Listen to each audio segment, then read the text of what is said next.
Mr. Dave, can I then ask you, the government of India has argued this in court, has argued this in parliament, has argued it at every public platform, that the Waqf and the amendment is not about religion. It has nothing to do with Islam. It has everything to do with property. This is a property matter. This is not a religious matter.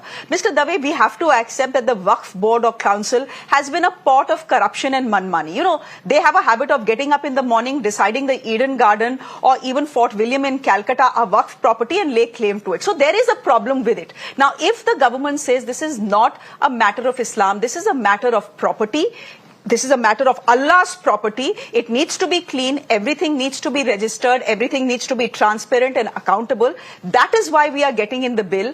What is the counter argument to that? What can be the counter argument to that, sir? The counter argument is simple. Which is the institution, be it majoritarian or not? Which is a trust? Which is a society? Which is a social organization where there is, not mismanagement? Is government going to interfere in all those? No, it is wanting to do it in respect of, and the answer to this is individual. If there is one particular waqf where there is mismanagement, you have enough provisions in the existing law to deal with that. So this is a non-starter, this argument. Frankly, there is no doubt about the fact that the act is unconstitutional in many sense, more than one sense. Take, for example, user.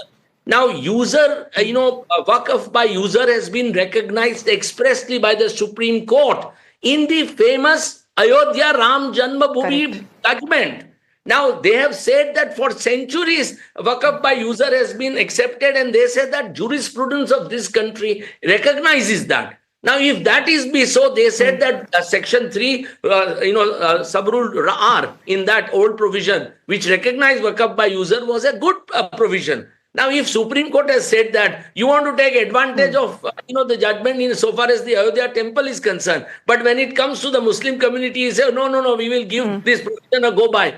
I don't think, frankly, let me tell you one thing. For almost 77 years, Supreme Court has interpreted Articles 25 and 26, not just in respect of the minority community. Even when the attacks took place by the state in respect of Hindu, religious properties, be it in Tamil Nadu, Madras state, be it in Bombay under the Bombay Public Trust Act, be it in Orissa, in every one of those provisions were challenged and were declared to be unconstitutional. Supreme Court holding that this is an absolute right. In the garb of administration of this religious institution, you can't interfere with this right, which is sacrosanct. So all these arguments, frankly, are really, I'm really shocked that government can come out with these arguments. I don't think government is well advised on this, and government should really rethink about this amending act.